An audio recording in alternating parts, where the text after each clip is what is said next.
Assalamualaikum warahmatullahi wabarakatuh. Alhamdulillah Alhamdulillahi rabbil alamin. Wa bihi nasta'inu ala umurid dunya waddin.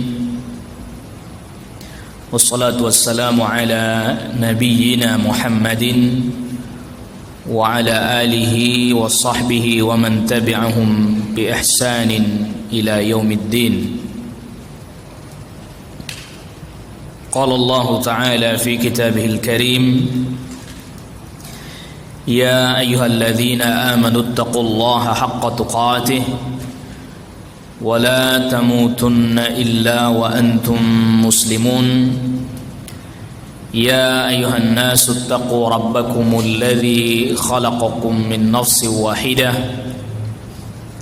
wa khalaqa minha zawjaha wa batha minhuma rijalan katsiran wa nisaa'a wattaqullaha alladzi tasaaluna bihi wal arham innallaha kana 'alaikum raqiba. Ya ayyuhalladzina amanu ittaqullaha wa qulu qawlan sadida yuslih lakum a'malakum wa yaghfir lakum dhunubakum wa may yuti'illaha wa rasulahu faqad faza fawzan 'azima. Amma ba'd, fa inna asdaqal hadithi kitabullah wa khairal hadi hadi Muhammadin sallallahu alaihi wasallam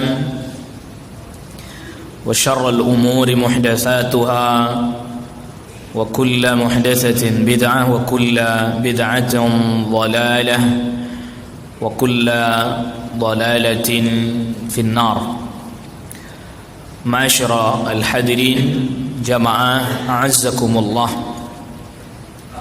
Pada kesempatan di malam hari ini kita hendak melanjutkan pembahasan kita pada kitab At-Tauhid, dan sekarang kita masuk kepada pembahasan atau bab yang ke-26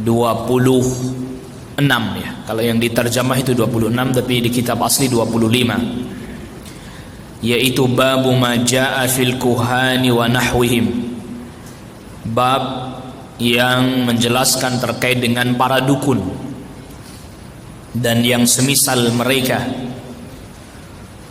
Dan yang dimaksud atau diantara makna al-kuhan, al-kahin, ini dijelaskan oleh Asy-Syaikh. Yang pertama, al-kahin huwa alladhi yukhbiru 'anil mughayyabati fil mustaqbal. Kahin atau dukun ini adalah orang yang memberitahukan tentang hal-hal gaib pada masa yang akan datang. Wa qila, ada lagi yang mengatakan bahwa kahin adalah alladhi yukhbiru 'amma fid dhamir, yang memberitahukan tentang apa yang ada di dalam hati. Jadi ini ada beberapa makna ya.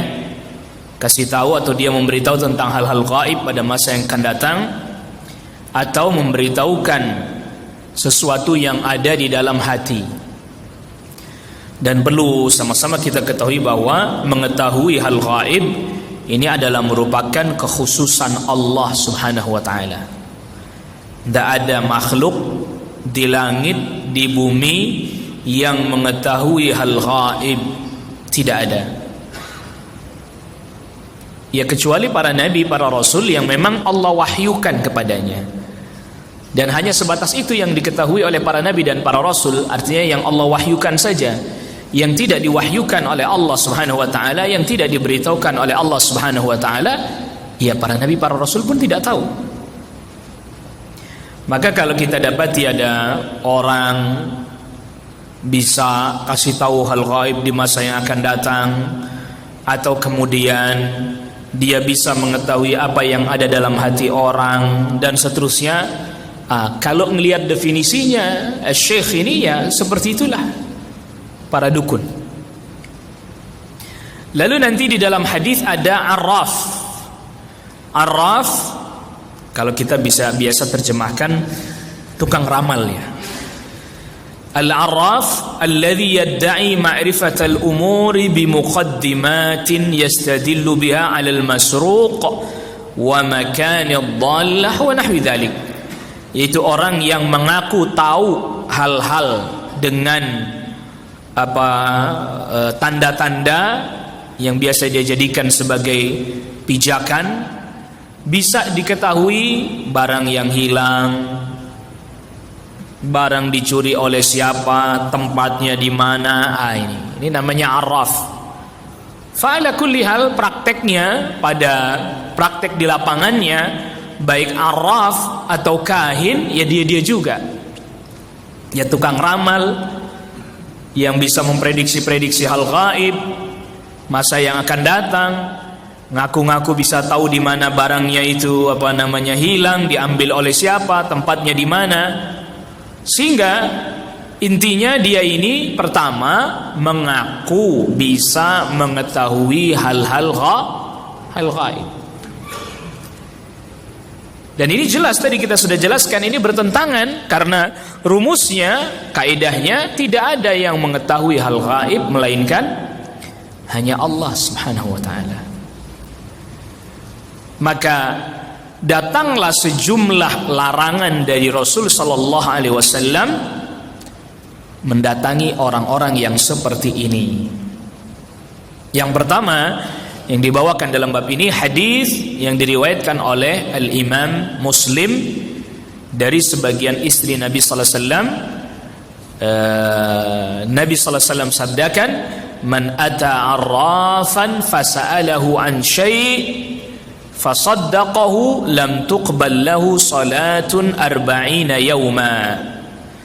Siapa orang yang mendatangi tukang ramal, lalu dia bertanya kepada tukang ramal tersebut tentang sesuatu. Nah, ini di sebagian riwayatnya atau di sebagian ini kata-kata fasaddaqahu ini tidak ada pada riwayatnya Imam Muslim, atau diperbincangkan oleh para ulama tentang redaksi fasaddaqahu. Siapa orang yang datang kepada dukun bertanya saja, tidak diterima darinya salat 40 hari. Lalu Nabi sallallahu alaihi wasallam sabdakan dari sahabat Abi Hurairah radhiyallahu anhu, diriwayatkan Abu Dawud, siapa orang yang mendatangi dukun, man ata kahinan, siapa orang yang mendatangi dukun, fasaddaqahu bima yaqul, dia membenarkan apa yang dikatakan oleh dukun tersebut, faqad kafara bima unzila ala Muhammadin, maka dia telah kufur terhadap apa yang diturunkan kepada Nabi Muhammad sallallahu alaihi wasallam. Ya, yang diturunkan kepada Nabi Muhammad apa? Apa yang diturunkan kepada Nabi sallallahu alaihi wasallam? Wahyu Al-Qur'an. Dan dalam Al-Qur'an dijelaskan bahwa enggak ada yang tahu hal gaib melainkan hanya Allah Subhanahu wa taala. Lalu kita percaya dia, berarti salah satu kita ingkar terhadap apa yang disebutkan dalam Al-Qur'an yang diturunkan kepada Nabi sallallahu alaihi wasallam. Begitu juga riwayat, ini riwayat yang faqad kafara bima unzila ala Muhammadin, ini juga diriwayatkan bukan hanya oleh Abu Dawud tapi juga Al-Hakim, juga riwayat Abi Ya'la dari sahabat Abdullah ibn Mas'ud radhiyallahu anhu. Lalu riwayat selanjutnya dari Imran bin Husain marfu', yaitu sampai kepada Nabi sallallahu alaihi wasallam, laisa minna, bukan termasuk kami, man tatayyara aw tutayyira lah, siapa orang yang beranggapan sial atau dia diberitahukan orang tentang informasi beranggapan sial lalu dia terpengaruh,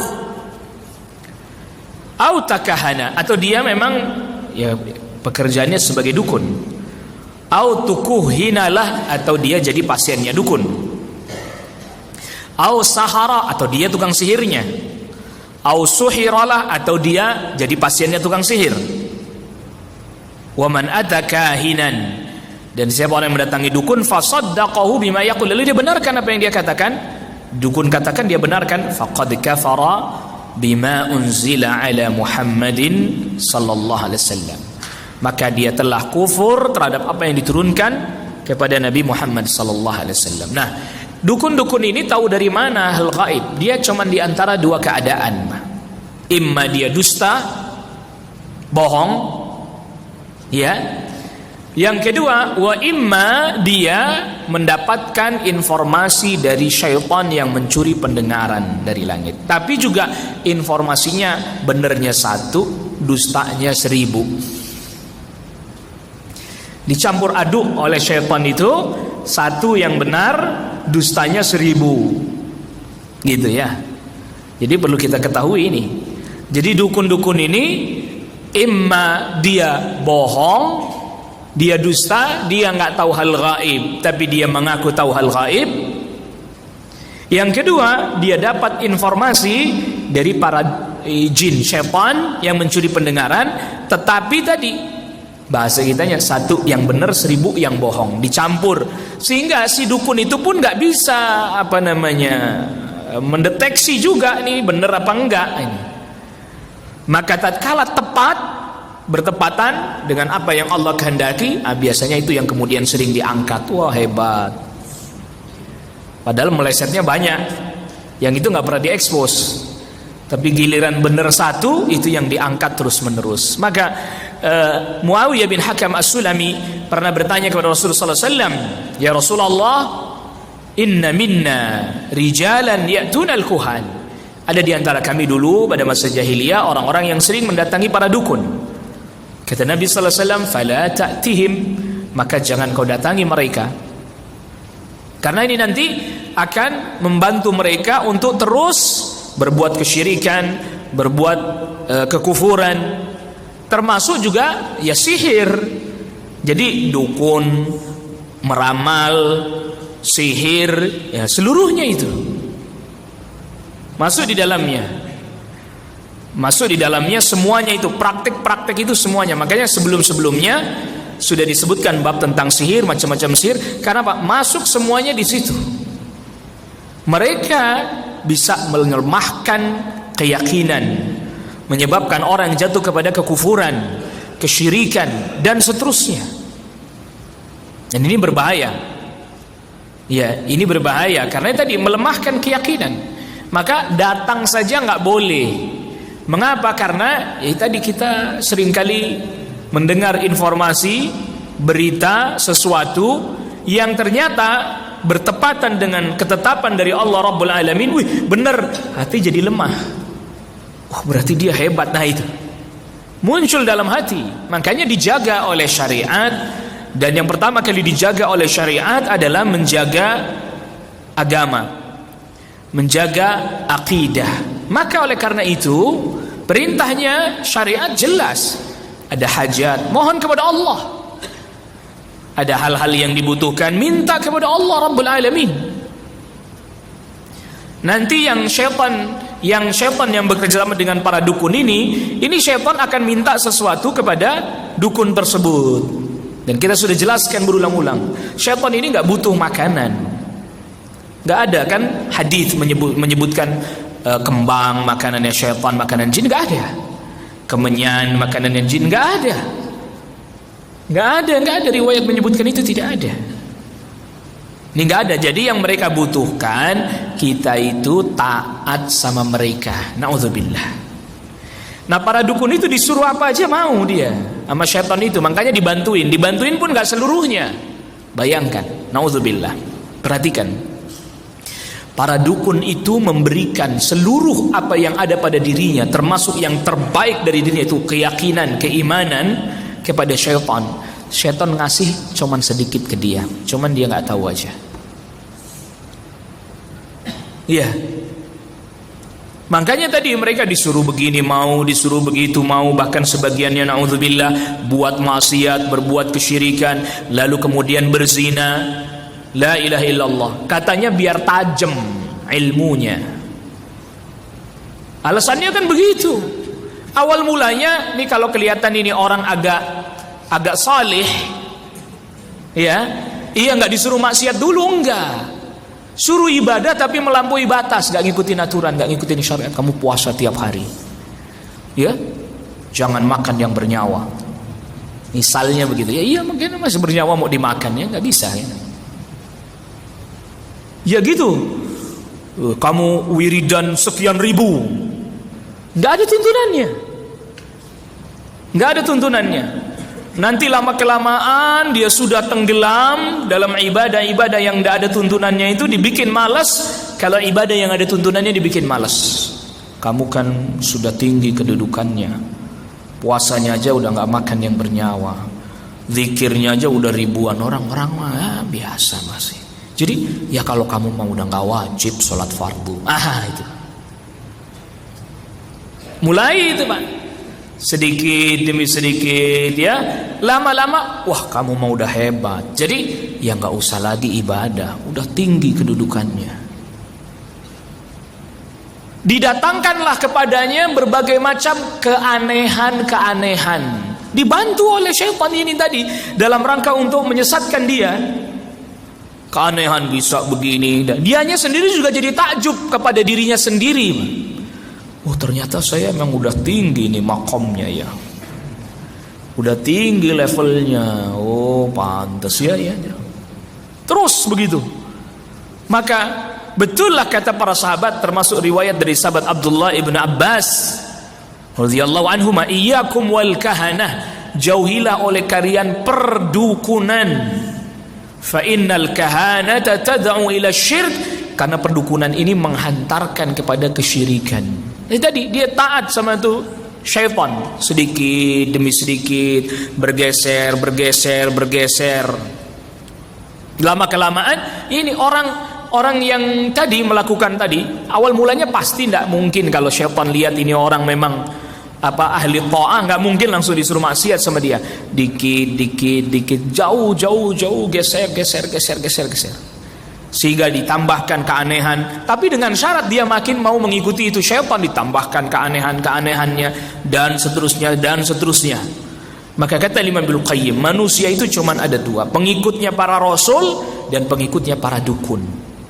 Tidak akan mungkin berkumpul pada diri seorang pengikut rasul dan juga dia pengikut dukun, nggak mungkin. Kalau dia pengikut rasul, dia akan mengingkari para dukun. Kalau dia pengikutnya para dukun, pasti dia mengingkari para rasul. Tadi faqad kafara bima unzila ala Muhammadin sallallahu alaihi wasallam.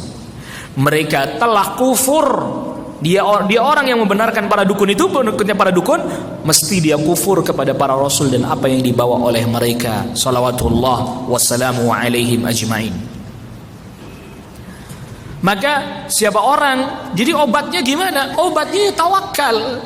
Dia upaya dengan cara yang dibolehkan, yang halal, dan bertawakal kepada Allah Subhanahu wa taala. Makanya Nabi sallallahu alaihi wasallam mensifati para dukun, laisu bisyai, mereka enggak bisa apa-apa. Rahul Bukhari. Laisu bisyai, mereka enggak bisa ngapa-ngapain.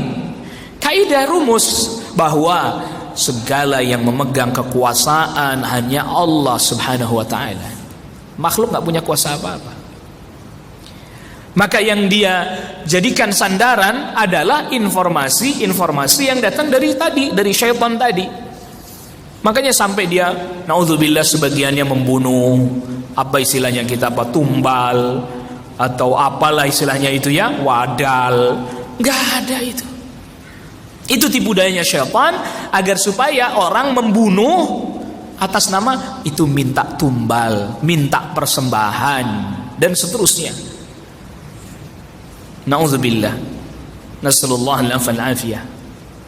Maka oleh karena itulah Nabi sallallahu alaihi wasallam sabdakan, laisu bisyai, mereka enggak bisa apa-apa, mereka enggak tahu apa-apa. Jangankan para dukunnya, jinnya, syaitannya aja enggak tahu apa-apa. Buktinya ya kisahnya Nabi Allah Sulaiman alaihissalam, ketika wafat berdiri di tongkatnya, itu jin lagi bekerja, nggak tahu kalau beliau sudah wafat, nggak tahu. Taunya setelah tongkatnya dia makan rayap, jatuh, baru ketahuan. Itu disebutkan oleh Allah Rabbul Alamin di surat Saba ya, ayat ke-14. Dan Saba ini Arab. Saba ini apa? Arab. Itu Saba bin Yasjub bin Ya'rub bin Qahtan, Arab ini, Yaman, tapi jalurnya Yaman. Makanya Bilqis itu Arab. Sulaiman Bani Israel. Diketemu nih orang Arab sama orang Bani Israel. Allah Subhanahu wa taala berfirman, "Falamma qadayna 'alaihi al-maut ma dallahum ala mauti illa dabbatul ardi ta'kulu min sa'atah. Ketika kami tetapkan, Allah tetapkan kematian atas Sulaiman alaihissalam, tidaklah ada yang menunjukkan pada kematiannya melainkan rayap-rayap yang memakan tongkatnya Nabi Sulaiman alaihissalam. Falamma kharra, ketika Nabi Sulaiman terjatuh, tongkatnya dimakan rayap, jatuh. Tabayyanatil jinnu allau kanu ya'lamunal ghaib ma labithu fil azabil muhin.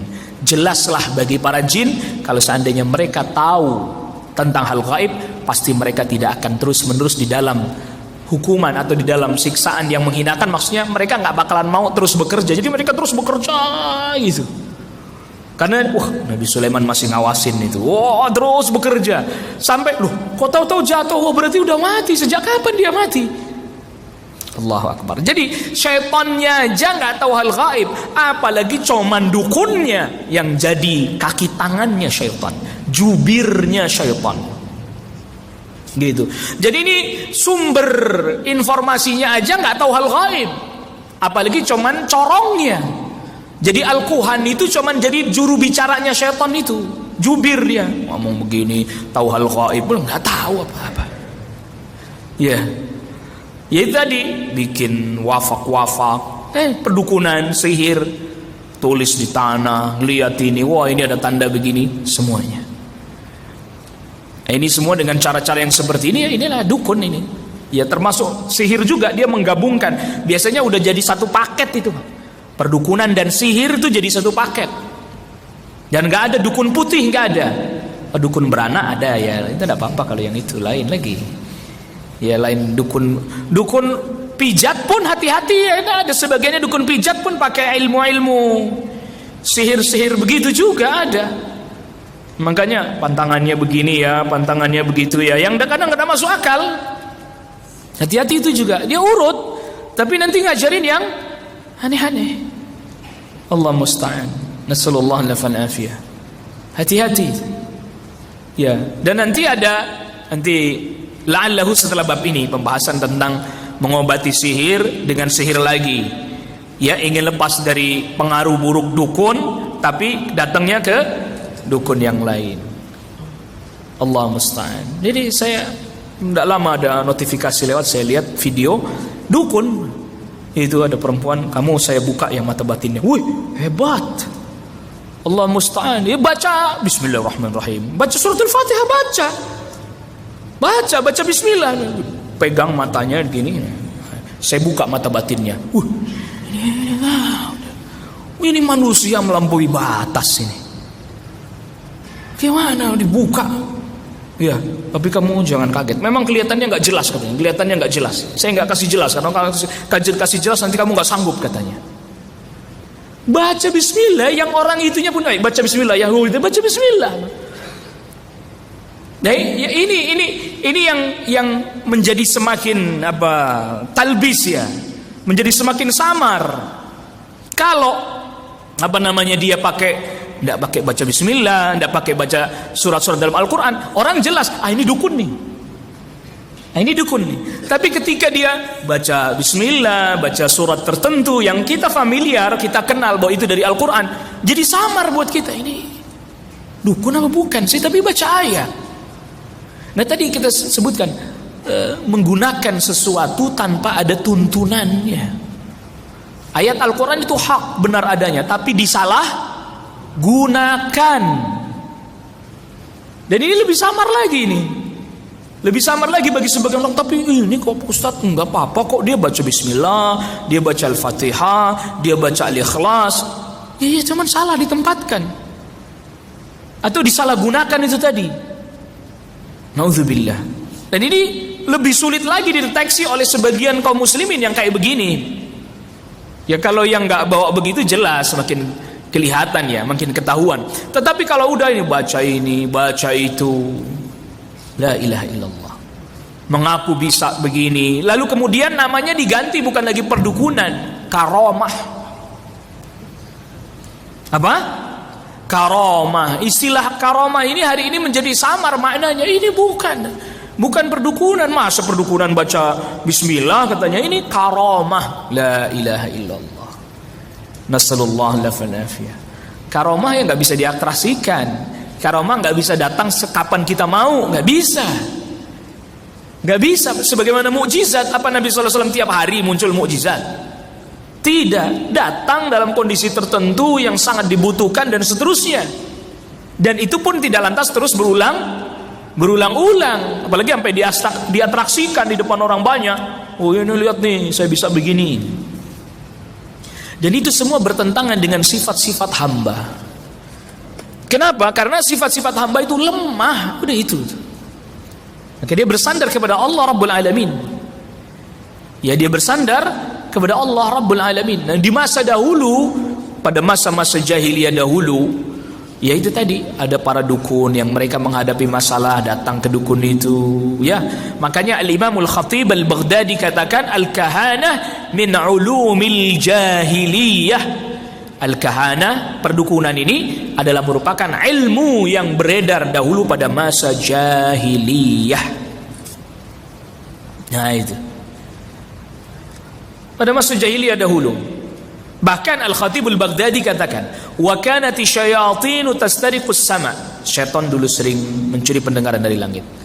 Lalu kemudian dia sampaikan kepada para dukun. Lalu ketika Islam datang dibatalkan itu semuanya. Allah jaga langit dengan bintang-bintang dan syaitan dihalangi dari mendengarkan kabar dari langit. Jadi kemungkinan besarnya ya informasi yang disampaikan kepada para dukun itu lebih banyak dustanya, jelas itu. Kalau itu bertepatan dengan benar terjadi, maka bertepatan dengan kehendak Allah Rabbul Alamin. Bukan berarti dukun yang hebat, bukan berarti syaitan yang hebat. Maka dukun mengumpulkan berbagai macam keburukan. Di antaranya al-isti'anatu bisyayatin. Dia minta pertolongan kepada syaitan. Ini satu. Bekerja sama dengan syaitan. Yang kedua, jelas ini adalah kesyirikan dan kekufuran. Yang ketiga, dukun mengaku tahu hal gaib. Tahu apa? Hal gaib. Yang ketiga, berhukum dengan selain yang Allah turunkan. Kok bisa ya? Nanti dukun itu dia akan gimana? Oh nggak apa-apa, itu boleh. Karena dahulunya para dukun itu jadi penasihat-penasihat para raja juga. Fir'aun, ya kan? Gitu. Saya mimpi begini nih.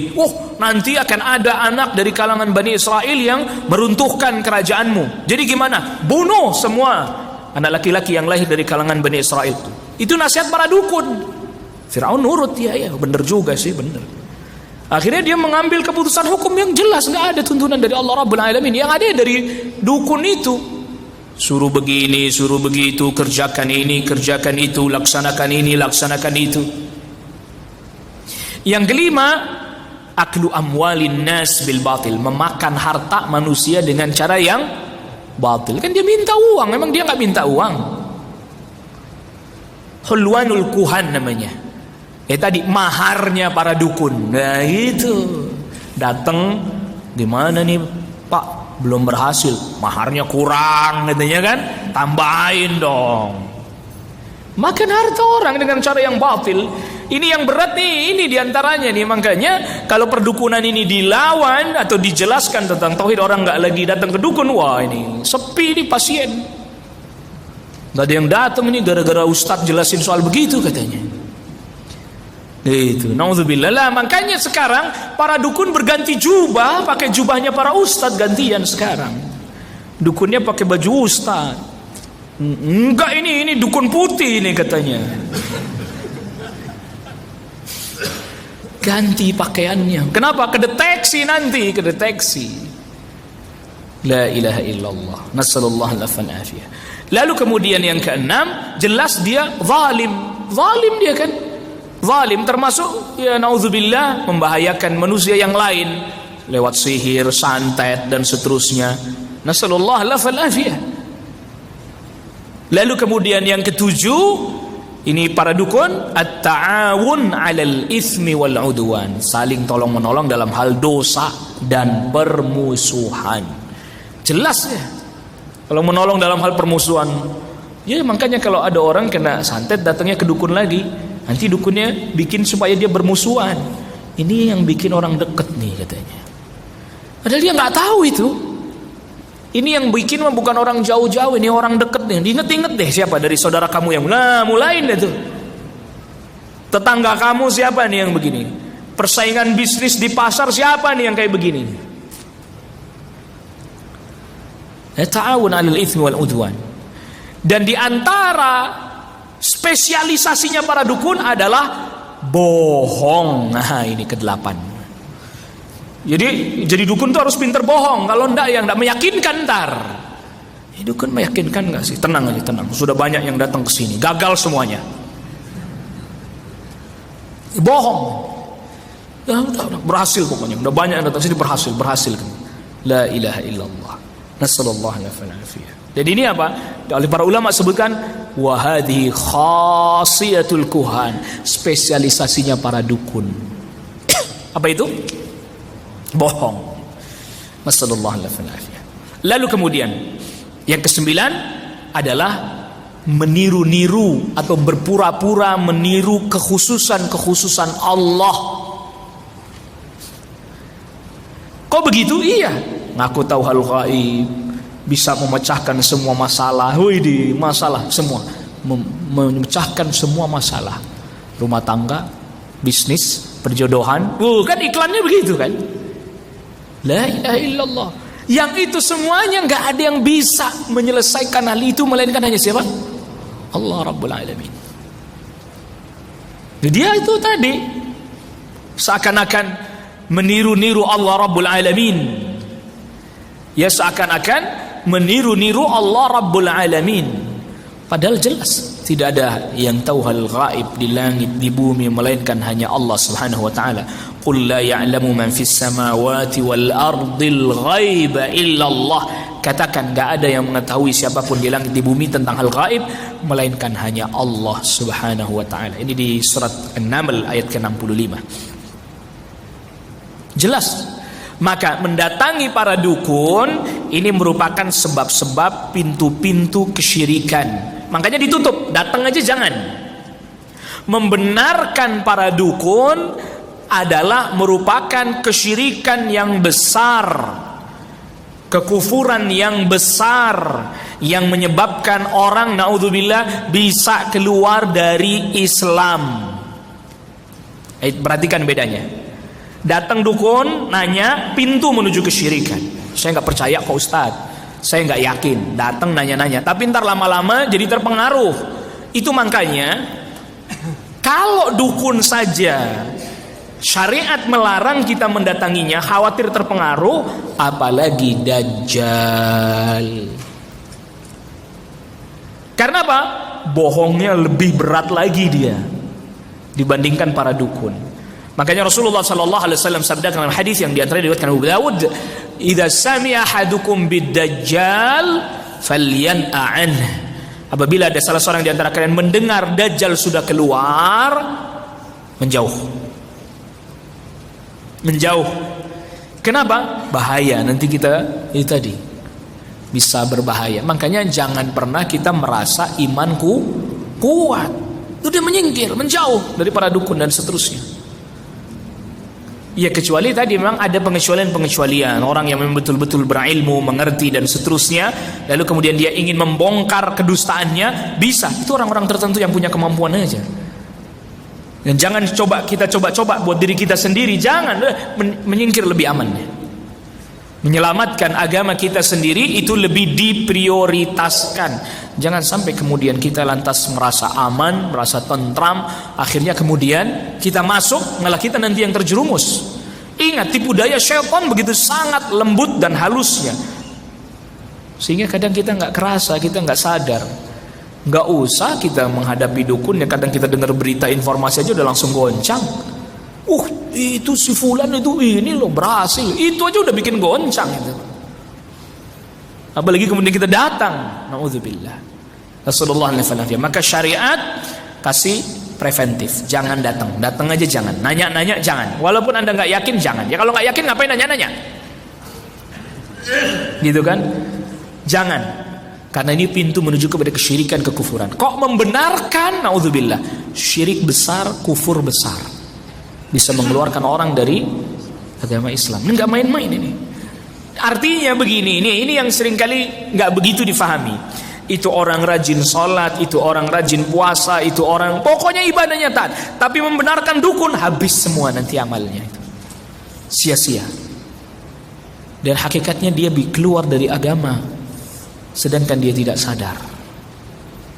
Waliyadzubillah. Tapi kalau dia tinggal di kampung atau di negeri yang dakwah tauhid menyebar, lalu dia beralasan nggak tahu, wallahu alam nggak bisa diterima.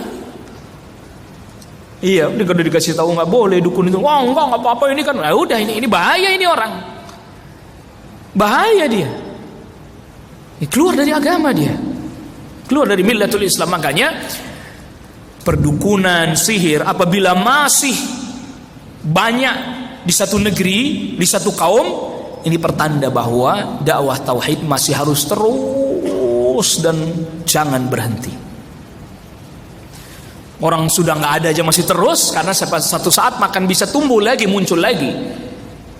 Nah itu. Iya, ini kita bukannya tidak membahas masalah-masalah yang lain, bukan. Ini orang sibuk masalah ini itu. RUU bla bla bla, perdukunan loh di mana-mana. Ingat, bukan berarti kita nggak peduli terhadap kemungkaran, bukan, lain, jangan salah paham. Ada yang prioritas karena akar dari segala kemaksiatan kemungkaran adalah kesyirikan, kekufuran dengan berbagai macam cabang-cabang dan anak turunannya. Gitu ya. Ini bukan berarti tidak peduli terhadap kemungkaran, enggak. Itu kesyirikan, kekufuran, itulah yang menjadi akarnya.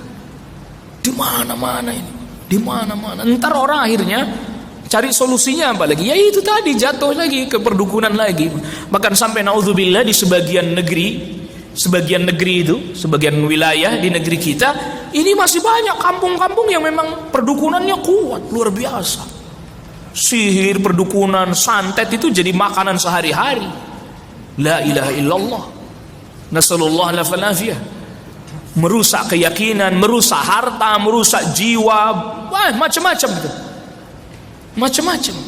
Bayangkan kezaliman luar biasa. Nasallallahu alaihi. Lihat. Ya lihat ini, perhatikan nih. Jadi bukan berarti kita tidak peduli, tapi ini yang paling penting.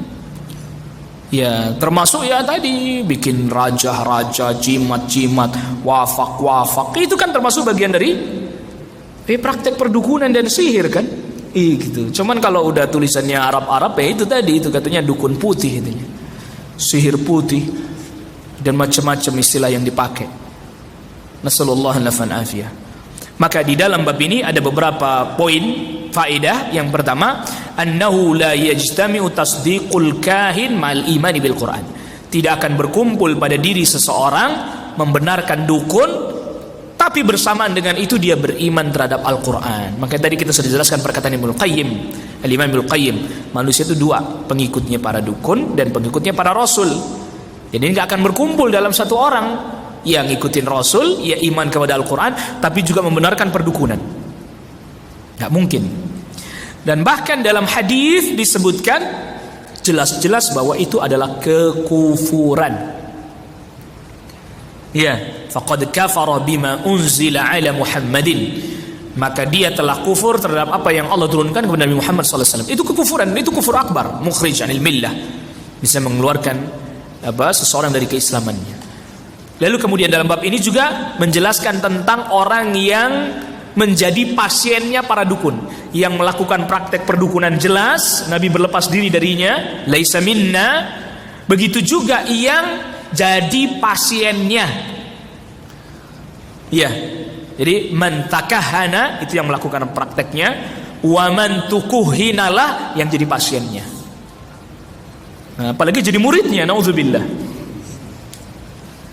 Ya, apalagi jadi muridnya para dukun. Nabi SAW berlepas diri. Lepas diri. Cuman itu tadi ya, syaitan bikin samar-samar sehingga kemudian jadi kita bingung. Begitu juga man tutuyiralah, Siapa orang yang diberitahukan kepadanya tentang tadi anggapan sial, anggapan hoki, kan yang ngasih tahu itu biasanya juga siapa? Para dukun juga kan? Para dukun juga ada datang, wah ini, oh ini hari sial Anda ini. Tuh kan yang ngasih tahu siapa? Dukun juga. Hari hoki Anda ini. Kalau mau Anda harinya hoki ya pakai begini. Pasang di rumah, depan rumah ini.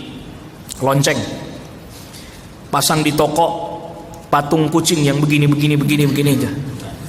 Loh, itu ada bagi mereka yang itu apa? Tak ada maknanya itu. Kaum muslimin doa mohon kepada Allah. Siramin. Ya buktinya apa? Ada di antara kita coba lihat praktek itu nggak tahu juga dari mana ilmunya. Asal pembeli pertama pagi-pagi duitnya dikepret-kepretin gini. Laris. Dari mana ini? Dari mana ilmunya? Coba lihat dari mana ilmunya, duitnya gini ya. Ya tawar menawar, ya udah nggak apa-apa lah. Yang berhubung Anda pembeli pertama ya penglaris. Si duitnya digini laris manis Tanjung Kibul katanya. Tahu ini dari mana ini ilmunya itu, mantranya juga dari mana itu? La ilaha illallah. Ya Ustaz, itu kan maksudnya itu dia. Sehingga praktek-praktek kayak begitu bagaimana supaya di tengah masyarakat menjadi satu kebiasaan. Sehingga dia nggak merasa bahwa itu sesuatu yang salah, nggak apa-apa, orang saya nggak ada niat apa-apa kok, tetap kepada Allah. Iya, tapi praktek cara seperti itu dari siapa diajarkan? Nah, itu yang seringkali tidak sadar. Kayak kalau yang sadar betul mah ya datang bawain air, dia kan pagi-pagi semprot itu udah tahu jualnya pisang goreng, disemprot-semprotin air, ya udah nggak ada yang mau beli, basah semua pisang gorengnya. Itu dia, kita konsultasi, dagangnya sepi, tanya gimana nih ya. Jadi sekarang sekarang imma dukunnya berganti pakaian, berganti baju menjadi kayak seorang ulama, imma ulamanya yang dianggap ulama tidak mengerti tentang bahwa itu perdukunan, karena diganti dengan nama ilmu karomah, diganti dengan nama ilmu hikmah. Ada kitabnya, ada bahasa Arab lagi. Itu belajarnya nggak sembarangan, itu harus ada puasa dulu berapa gitu tuh. Ya, ada kitab namanya Syamsul Ma'arif Al-Kubra, isinya wafak semuanya itu. Terus habis itu Mamba Usul Hikmah, Arab semua isinya. Ada lagi Al-Awfaq, wafak isinya semuanya. Wafak anak yang sakit panas, wafak istri kagak bisa lahiran. Nah itu. La ilaha illallah, ini bukan ilmunya para nabi dan para rasul alaihi wassalatu wassalam ajmain. Itu. Makanya ada sampai bahkan sebagian para ulama di Indonesia sudah jelas-jelas fatwakan bahwa kitab itu adalah kitab sihir, jangan dipelajari. Ada kitabnya bahasa Arab, baca bahasa Arabnya sudah susah ya. Itu kitab sihir, jangan dipelajari. Dipelajari tadi oleh sebagian kaum muslimin nyantri. Nah ini nyantri, tapi senangnya belajar kitab yang itu. Suruh belajar bahasa Arab, naus Arab, saya pusing. Itu ya. Dan uniknya mereka yang rajin mempelajari itu belajar ilmu syar'i susah masuk. Kita dengar azan dulu. Wassallallahu ala nabiyina Muhammadin wa alihi wasallam tasliman katsiran. Alhamdulillah wassalatu wassalamu ala Rasulillah Muhammad bin Abdullah wa ala alihi wasallam wa ala amma ba'd. Kita lanjutkan dulu, ini masih ada beberapa faedah. Itu yang kelima, menyebutkan tentang orang yang menjadi pasiennya tukang sihir. Ini juga tetap Nabi sallallahu alaihi wasallam berlepas diri darinya. Ya, jadi pasiennya dukun, jadi pasiennya tukang sihir, Nabi sallallahu alaihi wasallam berlepas diri darinya. Termasuk juga di dalamnya larangan mempelajari abajad. Abajad ini satu rumus untuk menghitung-hitung. Alif, misalnya alif nilainya sekian, ba nilainya sekian, jim nilainya sekian, dal nilainya sekian. Itu abajadun hatoyakun lamanun. Saya sudah lupa itu. Bukan berarti pernah belajar, tapi pernah dengar ada itu orang pelajari kayak gitu. Terus masing-masing ada angkanya, nanti dihitung nama orang siapa, si fulan. Lalu misalnya namanya namanya misalnya contohnya Umar, ain itu berapa, mim itu berapa, ro itu berapa, dijumlahkan sekian-sekian. Maka kitab primbon itu kitab sihir dan kitab perdukunan. Primbon itu kitab sihir dan perdukunan, tidak boleh kita membacanya, mempelajarinya. Jelas. Lalu kemudian selanjutnya faedah yang ketujuh adalah bedanya antara dukun dan tukang ramal. Sama-sama mengaku hal gaib, tapi Asy-Syaikh berusaha membedakan bahwa caranya aja beda dan objek yang dia dia cari beda. Kalau dukun sebagai yang tadi disebutkan Syekh adalah dia hal-hal gaib pada masa yang datang. Kalau para arraf dahulunya yaitu tadi cari barang hilang di mana dan seterusnya. Tapi sekarang ya sama aja, jadi satu mereka itu. Nah, ini ada beberapa pertanyaan. Pertama tadi masuk bolehkah meruqyah tempat usaha? Tempat usaha misalnya kayak toko dan semisalnya, ya Anda ibadah di tempat itu, baca Al-Quran, baca suratul Baqarah, mohon perlindungan kepada Allah dan seterusnya. Nanti Allah Subhanahu Wa Taala akan tunjukkan kalau memang ada hal-hal yang memang ganjil lagi janggal, Allah akan tunjukkan, Allah akan berikan pertolongan yang kemudian bisa terlepas dari hal itu. Tapi kalau secara khusus namanya ruqyah toko, wallahu alam saya belum ketahui fatwa ulama tentang hal itu. Tapi gunakan untuk ibadah di toko tersebut, baca Al-Quran sambil Anda tunggu toko, ya dagangannya baca Al-Quran, beribadah kepada Allah, mendekatkan diri kepada Allah, mohon perlindungan dari segala keburukan. Jadi kalau khusus ruqyah toko, ini wallahu alam saya belum dapati itu. Tapi tadi terus bacakan di dalamnya Al-Quran, jadi sambil jagain tokonya beribadah kepada Allah Rabbul Alamin. Apabila ada orang yang memiliki kelebihan indera keenam, bukan dari dukun atau sihir, melainkan sudah ada dari kecil, bisa mengetahui hal-hal yang mungkin orang lain tidak ketahui. Ini sama aja terpengaruh syaitan ini. Memang bisa jadi nggak dari dukun tukang sihir, tapi bisa jadi orang tuanya dulu, kakeknya dulu, ada yang begitu. Begitu. Nah kadang begitu dia nggak tahu ternyata. Bentar kalau ditanya nih digali, ada nggak dulu bapaknya yang begitu, kakeknya yang begitu, pamannya dulu. Oh iya pernah ada, ya iya ini. Iya. Jadi jinnya itu tidak mau kalau misalnya bahasanya manusia atau bahasanya kita ini tidak mau kalau yang sesat cuman kakeknya, cucu-cucunya kalau perlu sesat semuanya. Dan kita udah jelaskan bahwa permusuhan, ingat iblis ketika dia dendam, yang digoda cuman Adam apa semua keturunannya? Semua keturunannya. Bahasanya sih orang kita nih, masalahnya sama bapaknya, anak cucunya ke bawah tuh iblis tuh. Kan mestinya kalau dia bermasalah sama Adam aja dong. Itu pun Nabi Adam gak ada masalah apa-apa sama dia, gak ganggu apa-apa. Dia merasa ada Adam nih, gara-gara Adam saya diusir nih. Ya, sampai minta kepada Allah, saya godain semua keturunannya tuh. Dendamnya dia bukan cuma sama bapaknya, bukan sama kakeknya manusia, seluruh anak keturunannya. Begitu juga ini. Nauzubillah. Nasallallahu alaihi wasallam. Jadi enggak diruqyah. Jadi enggak ada indera keenam, indigo, semuanya itu gangguan setan itu. Karena wajarnya manusia enggak tahu hal-hal begitu. Enggak ada. Jangan malah justru kelebihan. Ini bukan kelebihan, ini bahaya. Madarat malah itu. Ya coba lihat anak yang kayak begitu, mesti nyendiri aja, dia enggak mau sama teman-temannya. Kenapa? Karena dia seakan-akan melihat sesuatu yang tidak dilihat orang lain, ini menyendiri aja. Tertutup, kasihan itu, kasihan mestinya dia nggak tahu, seperti anak-anak lain lari-lari, ya kan? Dia sendirian. Kenapa nak? Takut aku ada lihat itu tuh, kasihan. Apa hukumnya jika kita nonton acara TV yang bertemakan tentang hipnotis, ramalan masa depan? Ya sama aja kayak datengin dukun udah. Jangan ditonton udah. Udah acara kayak gini malah. Memang saya udah lama itu. TV itu rating, Tuhannya rating, Bang. Tuhannya TV itu rating. Dia tinggi. Pokoknya apapun yang dia suguhin, kok penontonnya banyak, tayang terus dia. Antum juga sih nonton. Ikut kontribusi juga kan berarti kan? Sama hukumnya dengan mendatangi, jangan dilihat. Jangan ditonton. Jangan. Ya berbeda kalau memang orang yang memang dia dasar-dasar pondasi ilmu tauhidnya kuat, dia bisa deteksi, oh ini syubhatnya di sini, oh ini rancunya di sini. Lalu dia jelaskan kepada umat. Itu lain kalau yang begitu. Dijelaskan, jangan ini tayangan ini rancunya di sini, bahaya. Dia memang jelas sudah bahaya itu. Bahaya. Jadi seakan-akan ada orang yang punya kekuatan hebat gitu. Nggak ada orang punya kekuatan hebat, nggak ada. Sakit gigi aja selesai udah urusannya. Lu ayo kita buktikan.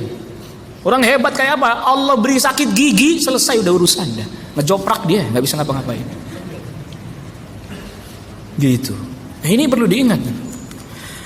Ustaz, bagaimana orang yang menganggap bisa bicara dengan ruh orang yang sudah mati, bahkan Rasul sekalipun bisa diajak dialog olehnya? Oh, bohong, imam. Astagfirullah. Ya Allah ya Rabbi. Ini menarik. Sampai begini pernah. Ini kisah luar biasa nih. Syekh Al-Albani rahimahullahu taala pernah sampai diberitahukan ada orang yang bisa berdialog bukan sama Rasul, sama Imam Bukhari. Bisa datengin rohnya Imam Bukhari, bisa berdialog dengan rohnya Imam Bukhari, orang terdahulu, bukan Imam Bukhari aja. Dia ngaku bisa ngomong sama ruhnya orang terdahulu. Syekh Albani datang. Anda katanya bisa ngomong sama orang terdahulu rohnya. Oh ya bisa ya. Coba tolongin ngobrol sama ruhnya Imam Bukhari dong. Gitu. Saya mau tanya soal ilmu hadis, pusing dia. Ya ntar ditanya ilmu hadis nggak bisa jawab ini. Iya, nggak ada. Bisa ngobrol sama Rasul, apalagi ngelihat Rasul dalam keadaan sadar lagi begini, lihat, ada Rasul datang, la ilaha illallah, nasallallahu alaihi wasallam. Ingat, makanya itu para ulama katakan ilmu itu tauhid. Kalau tidak bertauhid, dia hafal hadis, hafal ayat, niscaya akan menjadi kacau pemahamannya. Karena yang disebut ulul ilmi itu yang bertauhid. Ulul ilmi adalah yang apa? Bertauhid. Dia tauhid pondasinya tidak kuat, punya ilmu tinggi, jadi kacau. Umat malah jadi berantakan ntar. Ya percaya hebat ini guru saya. Kenapa? Bisa lihat Rasul. Dia datang lewat kuburan Rasul, getar kuburan Rasul, goyang. Keluar tangannya Rasul, dan udah coba. Tangannya Rasul keluar gitu Pak. Salaman sama dia. Allah ya Allah. Masih ada percaya ya. Ini kaum muslimin ini betul-betul dalam kondisi yang sangat terpuruk ini kalau begini, percaya sama yang begini-begini. Dan kenyataannya itu masih banyak yang percaya dan ngikutin. Hebat guru saya. Kapan mau ketemu Rasul, kapan aja bisa katanya. Astagfirullah, nasallallahu alaihi wasallam. Loh, kalau begitu kenapa enggak Imam Bukhari yang begitu, Pak?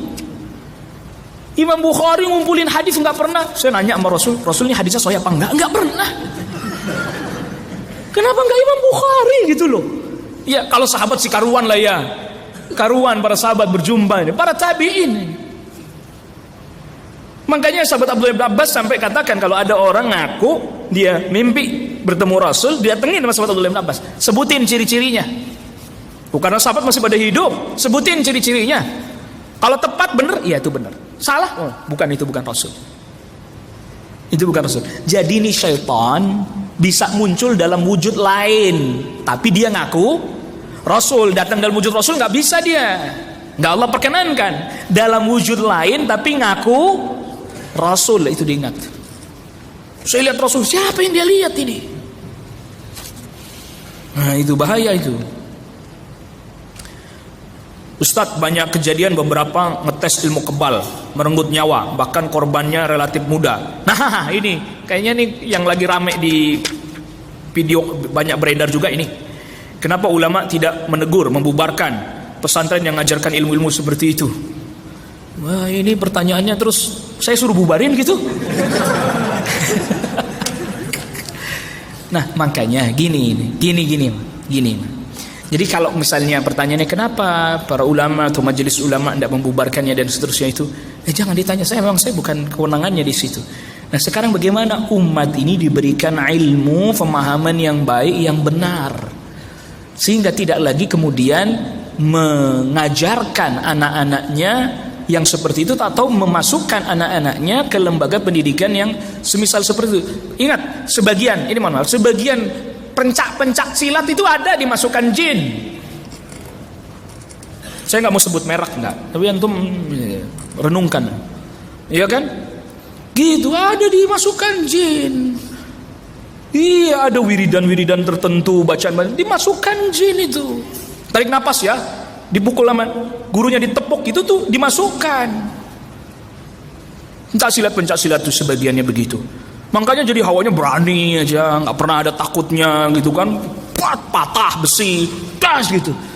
Antum kira itu kekuatan antum sendiri? Antum mesti latihan lama kalau memang harus betul-betul bisa begitu. Dan tulang kita juga ada batas kemampuannya. Nah itu coba perhatikan. Ya nggak usah ngomong yang di sebagian pondok-pondok, perguruan-perguruan pencak silat. Dimasukin macan, ya kan dulu saya masih ingat zaman kecil-kecil saya dulu tuh ada tuh pencak silat itu kalau malam latihannya malam-malam habis isya tuh ada yang jadi macan ya kan. Iya itu emang masukin apa? Jin, syaitan. Terus kemudian wah kan itu dimasukin setan itu. Emang antum kira apaan hebat gitu? Orang timbang makan kangkung aja kok. Terus tiba-tiba kayak ilmu apa? Ilmu ini. Jadi kalau mendekat nggak bisa, ental lagi. Mendekat ental lagi ya. Emang itu apa? Setan itu dimasukkan, sihir, jin dan seterusnya. Nggak ada itu semuanya. Nggak usah ngomong di sebagian lembaga pendidikan. Itu pencaksilat. Atau sebagiannya juga sama, yang dari negeri-negeri kufar misalnya datang itu juga harus diperiksa. Hormat dengan seperti orang ruku ya kan? Kan dilarang kan? Nah, itu. Jadi gimana Ustaz? Ya pencaksilat aja biasa, latihan fisik, olahraga, nggak perlu pakai ada ini segala macam ya kan? Ilmu ini rawa rontek, saipi angin, aduh apa ini macam-macam. Kayaknya kebanyakan mendengerin drama radio zaman dulu. Ya, itu semuanya syaitan, datang dari syaitan. Waliyadzubillah, nasallallahu alaihi wasallam. Ini yang bisa kita bahas pada pertemuan kita kali ini. Subhanakallah bihamdik, asyhadu an la ilaha illa anta astaghfiruka wa atubu ilaik. Assalamualaikum warahmatullahi wabarakatuh.